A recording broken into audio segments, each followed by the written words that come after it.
You're listening to Barbell Logic, the podcast where we talk about what it means to experience strength and how you can use simple, hard, and effective strategies in training and nutrition to improve your life. It starts with meeting you where you are right now and finding lasting solutions. Welcome to the show.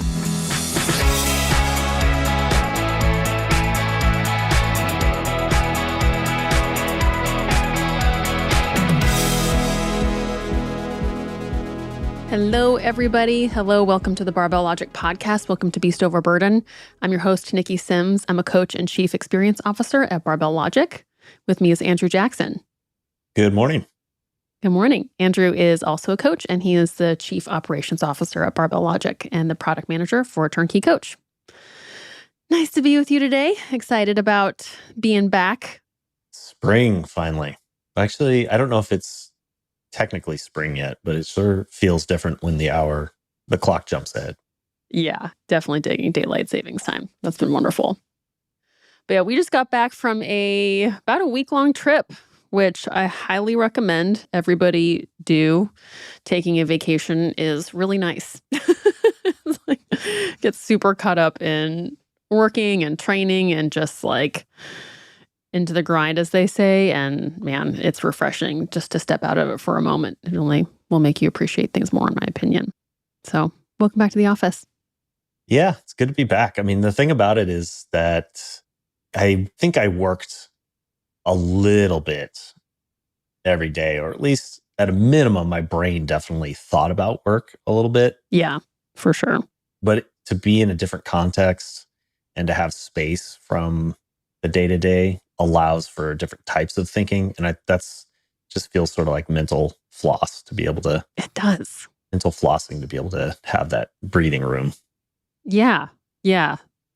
Creates the space to kind of be reminded what's important, maybe what was just momentum and inertia, what's true to you versus true to others.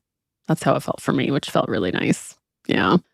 But we also were able to work out the whole time. And that was like a huge value add for our vacation specifically. We worked out every day. We had this amazing gym we were in Cabo San Lucas, and we had this gym that had a squat rack with potentially the lightest barbell in the world, but it had a squat rack with plates that were in kilos. And the best part is that it overlooked the Pacific Ocean, and there were whales all the time. Like, you could pop your head up between sets, and very likely you would see like a whale poof or a whale jumping out of the water. And that was so magical just to have, instead of looking at a screen or staring around the gym at other people between sets, you just got the sun and ocean and nature. And it was just one of my favorite things. Yeah, I think the topic of conversation that we wanted to hit on was that often vacation becomes a reason people can't train, or at least they feel like they can't train. And I think it'd be interesting to talk about benefits of maybe the why first, training, or at least whether or not you're doing exactly what you normally do. I still like to think about, I think I've called it train every day kind of mindset. Not because you are setting PRs every single day, but that if you kind of think about every day as you're training, you bring a little bit of a different intention to your day. And that doesn't mean everything has to be perfect. It's just that you're making training decisions, whether you like it or not, assuming training is part of your life. I think both of us have prioritized training, and we've also experienced the frustration. I think maybe you have some words on this, of programming for clients when they go on vacation, and then the program, nothing really happens. I do, yeah. I get requests for hotel workouts, which they require just thinking outside the box, try to make them fun. And I appreciate that people want to train, but very low compliance for hotel workouts. And I get it, because you're on vacation. That's not why you're going somewhere. You kind of have to squeeze it in. You're managing your calendar with other people. Sometimes your schedule is really not in your control, and you have to go to this probably crappy hotel gym in the basement next to a weird pool. The color of the water is green, and you're like, I don't really want to be down here. Dumbbells only go up to 40 pounds. And right. Yeah. It doesn't feel like it's worth it. But yeah, I think it's worth us talking about how it really can be worth it. So yeah, maybe the whys and the hows of training while travel. We've had situations where our schedules will be tight, but we will work it into our schedule for work. And then even when we're doing a personal vacation, what's your first why? This has really shifted for me in the last 4 years, especially post COVID. I think we've talked about this before several times, but pre COVID, I would say that if I couldn't get access to a pretty legit Black Iron gym, I just wouldn't train. In my mind, it was very binary that I needed to be doing one of the big four, relatively heavy. And then if I was on a program that was, had some sort of linear progression, that if I wasn't going to continue that progression, I would pretty much write the week off or however much time I was traveling. Right. And consider it a lost week and come back and sort of do a little reset and maybe a mini linear progression back. Just very purist, barbells or nothing. Yeah, I would say the reason is that I didn't have a good why for training if it wasn't like that. My whys were very clear around adding weight to the bar and doing the big four. But if I couldn't do that, I didn't have a reason why. And I think what changed over the course of COVID, and definitely some of the research that's come out in that time, or at least it's become more clear that the amount of weight and volume needed to maintain your muscle mass and your strength is significantly lower than what's required to add muscle mass or build strength. Right. Yeah. When you've trained for a while, it takes a long time to lose what you've worked on. And that also means you could still train without it being the same, like high intensity. Is that what you're saying? Well, training advancement, I just want to clarify. Yes, I do think it takes a while to lose muscle mass. However, I think the rate of loss increases as you age. Mm-hmm. So I don't know if you've noticed this with older clients, but if they take a week or two off, it's a pretty big setback. Do they still have muscle mass? Absolutely. It's more that the amount of intensity and volume to sustain your muscle mass, like just to hold on to what you have, is less than what it takes to add. I don't know if I just am saying what you meant, but what I thought I heard you saying is that you lose it slower, but I'm not saying that. I think you actually lose it relatively quickly as you advance. Imagine if you did nothing for a week, or, if you ever break your arm and it gets put in a cast, how quickly your muscles atrophy. That I'm saying is pretty quick. But what we saw over the pandemic was people that just, even if they were lifting dog food bags or body weight stuff, came back much faster than those that did nothing. And that's showing more and more in the literature that to maintain muscle mass and strength, you can work out at half the volume, 50% of the intensity, and your body will at least have enough of a signal to say, okay, I need to hold on to this. I'm not going to start going pure catabolic on the muscle. It's the use it or lose it, maybe, is the simplified version of that, which we've all heard for years. Yeah. But it's just became much more clear, much more concrete of a why in my brain, that even if I can't get access to, the nice Black Iron gym, I can get, in the grand scheme of training, an extremely important workout. I would maybe even argue more important of a workout during that time than if I'm perfectly hitting every single workout in my, ideal conditions. Does that make sense?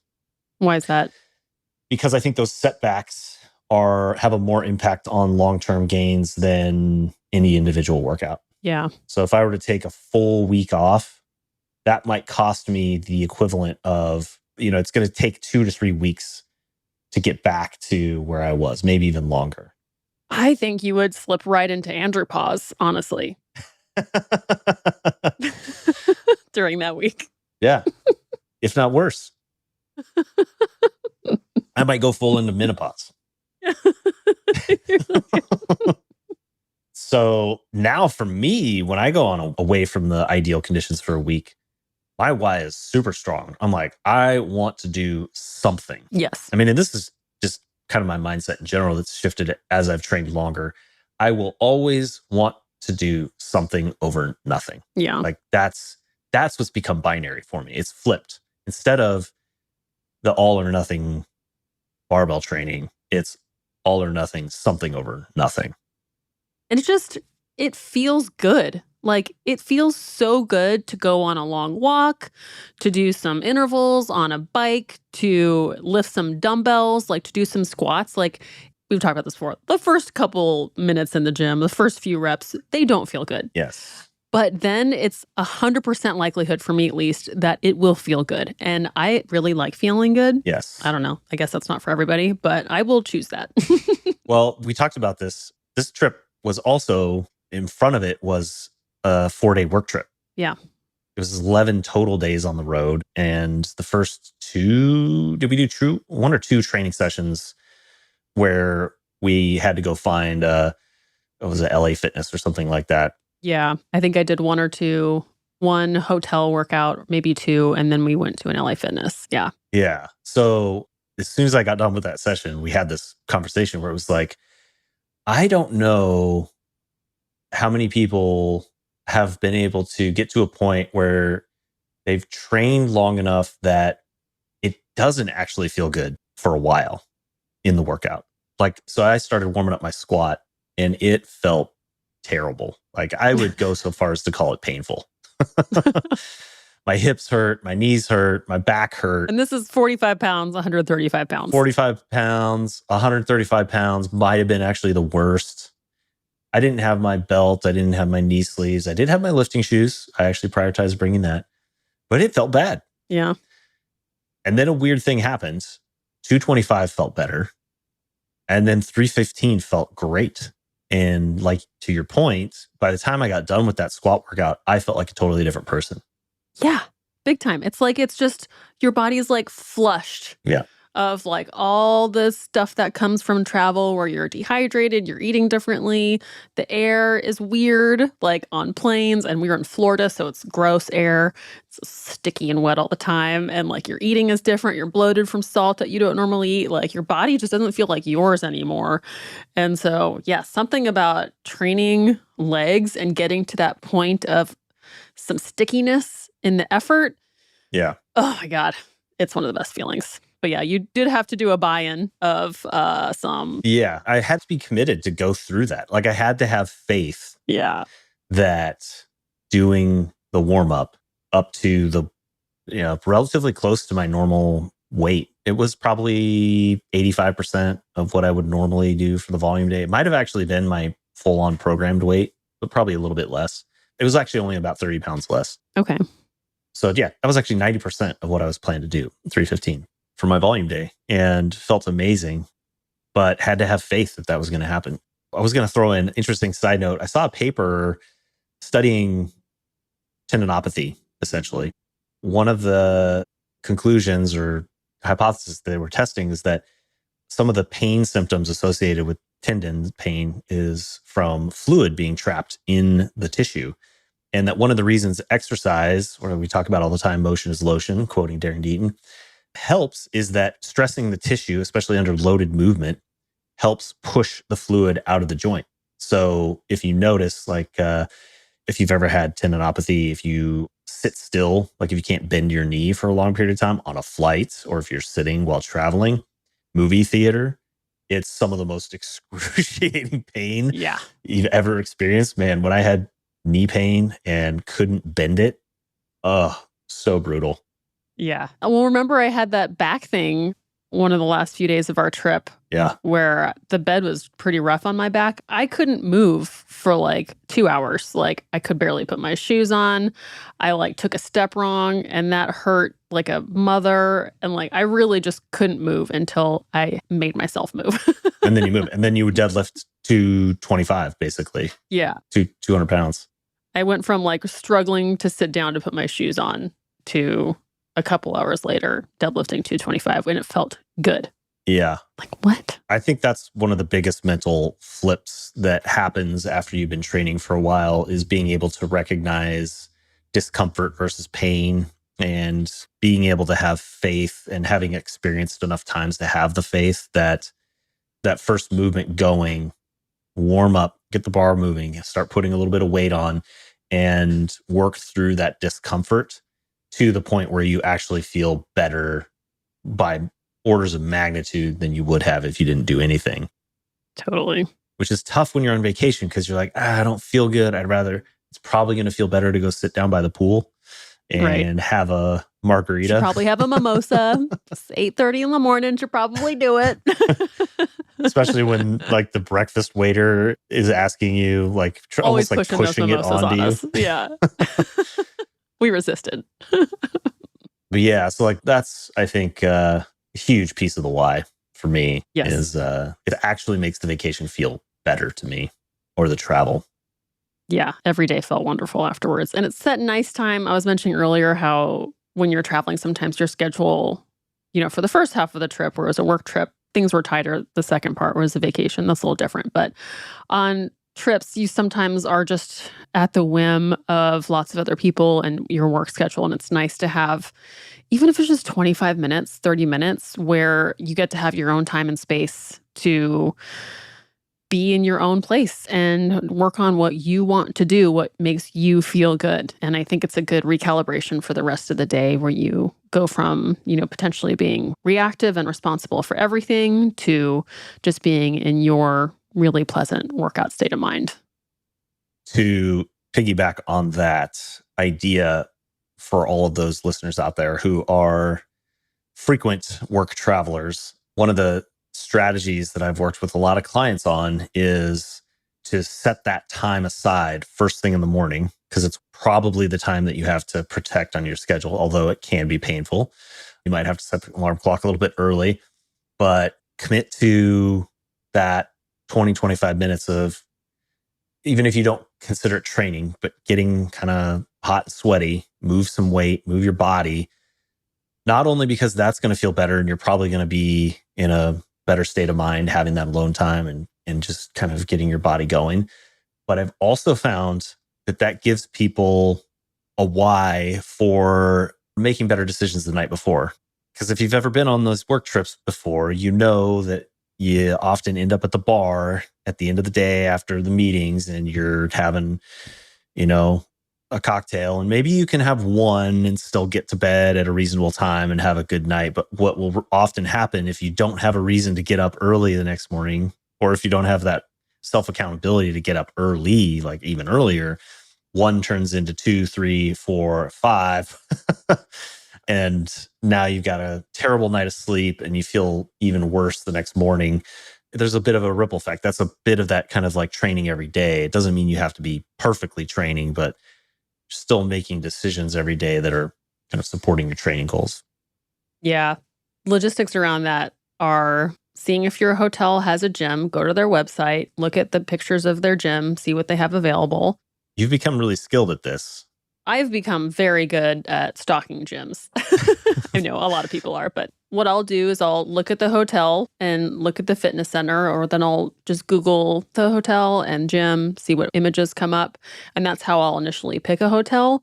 Or I'll just go to Google Maps, pin in the address of our hotel, and then search nearby for gyms. And then I look at all the photos and see what the options are. So it takes a little bit of detective work, but it's really not that bad. If I can do it, you can do it. It's worth it to do that ahead of time instead of doing it while you're there.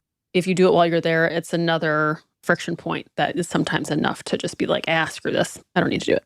Yeah. There used to be a time where I had more sympathy for people traveling, to be like, okay, yeah, all right, I get it. Let's just take a break from training.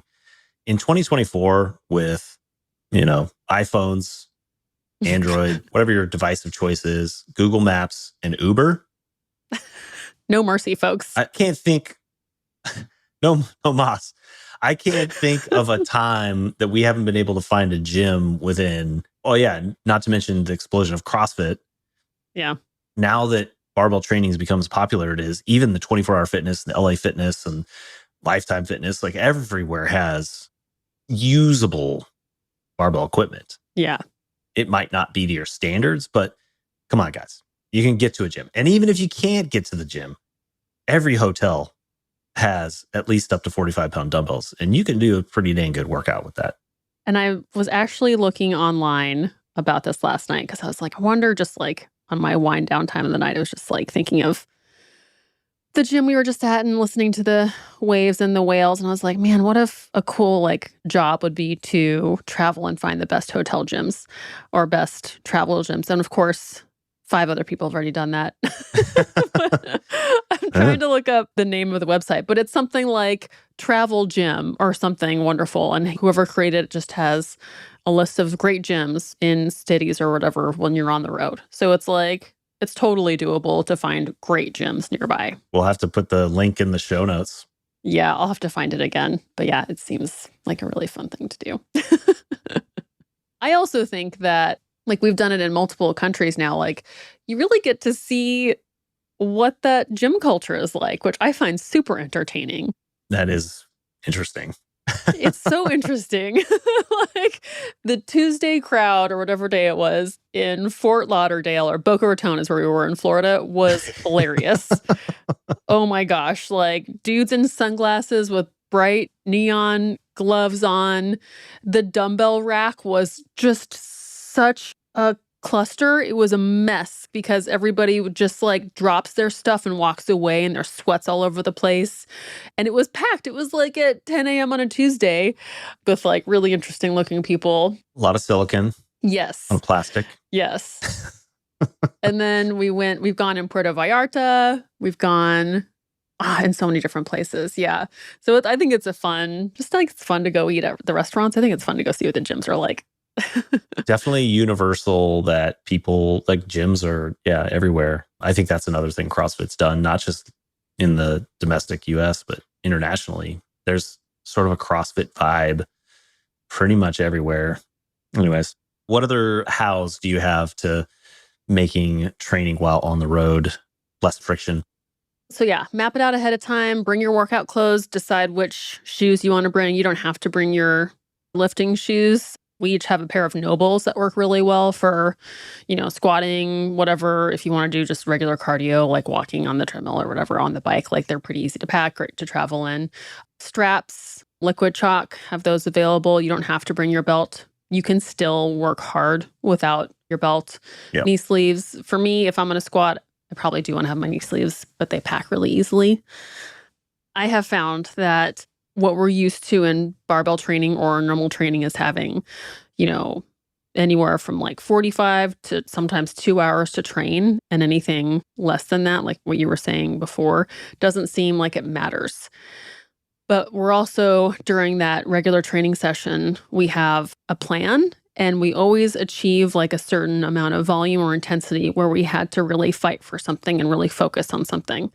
So if you plan your workout ahead of time, that's super helpful. I've had times when I didn't actually have a set workout. I was just going to go in and wing it.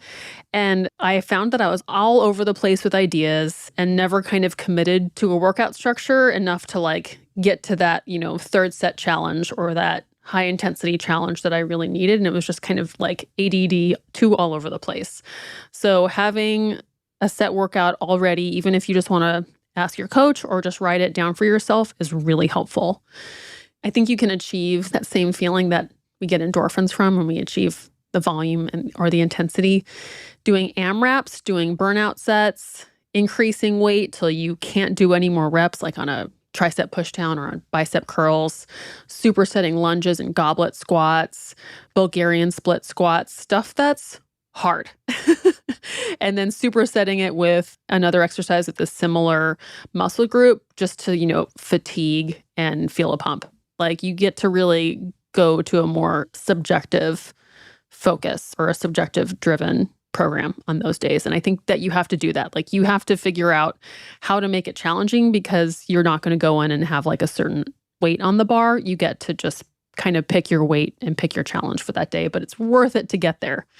Because I think if you don't get into that zone, it doesn't feel worth it. And you don't get what we were talking about earlier, that good kind of endorphin flush. I think letting go of the weight, whatever the number of pounds or kilos or whatever, is very important because one, you have no idea what things actually weigh if you're at a strange gym. Yeah, some 45 pounds are not 45 pounds. And if you go to 24-hour fitness, they might say they're 45 pounds, but they're, who knows, 30 pounds. Yeah. Go set your PRs at 24 Hour Fitness Costa Mesa because With the Eleiko plates and barbells, they are magic. But I definitely let go of what the weight is on the bar. I try to keep track of it if I'm using barbells just to have some kind of semblance of an idea, but I don't actually care what the number is. I'm much more interested in getting relatively close to failure in something that takes me between 4 and 12 reps. 4 because I want to make sure that it's not so heavy that I'm struggling to maintain good technique, and I want to be able to fully exhaust all of my muscles, which I think is harder to do in less than 4 reps, especially if you're doing accessory movements or single joint movements. If you're doing like a 1 to 3 RM on dumbbell curls, yeah, no. or something like that, or cable curls, it doesn't work super well. But I'll just keep adding weight, almost like warm-up sets. If I put a weight on and if I can do more than 12 reps, I just stop and I'll go to more weight. That's basically my warm up until I'm hitting failure in probably less than 10 reps. And I'll do a set or 2 of that, call it a day. And that's kind of my mindset there. I don't really try or care as much about doing sets across when I'm traveling. I'm more just like, get up to failure for a set or 2 within that kind of rep range. And that usually feels pretty dang good and kind of gets me through the kind of travel, yuck feeling. Yeah. And you have a little more wiggle room with your schedule there. Yeah. Because you're not trying to find what feels like the prescribed weight of the day. You just kind of keep going up in weight. You're like, okay, we're good. Exactly. Yeah. So more like ascending sets. I do like supersetting. Yeah. I tend to actually prefer doing antagonist muscles rather than the same muscles. So like I'll do curls and push downs or something like that.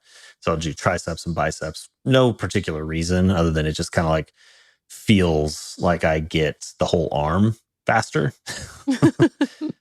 And, just reduces the number of exercises. I don't think that's optimal for hypertrophy.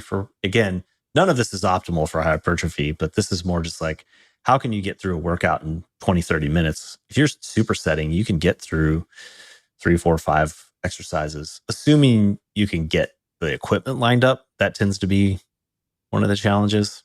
If not, I recommend a drop set. Drop sets are so good. You might do 1 or 2 warm-up sets with something, let's say like a lat pull down, and your goal is to hit somewhere between 35 to 40 reps. Start heavy, something you can get like 6 to 8, 10 reps. Yeah. And you go till just about failure, and then you quickly reduce the weight. Do another set. That second set is freaking hard. Yeah. And then you drop the weight again after you've almost gotten to failure. That third set is really hard. And then you keep dropping until you want to die. And you just get so much done in that set of, 30 to 40 reps. And, by the end, you're just like, okay, I'm done. I'm done with this one. That would be really good for getting the pump, I think. I think I'm too lazy to do anything more than 12. I'm kind of like, That's my whole rationale is like, if I can get to failure in less than 12 reps, I'd way rather do that than 30 reps or, But you just do 1 set. So instead of doing, 3, 4 sets of something, you do 1 big set without the rest. Fair enough. Yeah. Well, the other thing I use is there's 2 different approaches that I have, depending on the frequency of my training. If I'm going to be getting less than 4 workouts a week, if it's like 2 or 3, then I'm going to prioritize a full body session. And my framework for full body session is something that bends the knees, something that bends the hips, something that bends the elbows, and something that bends the shoulders. Nice. And so I'll just kind of cobble together 4 or 5 exercises that do those things. I like that.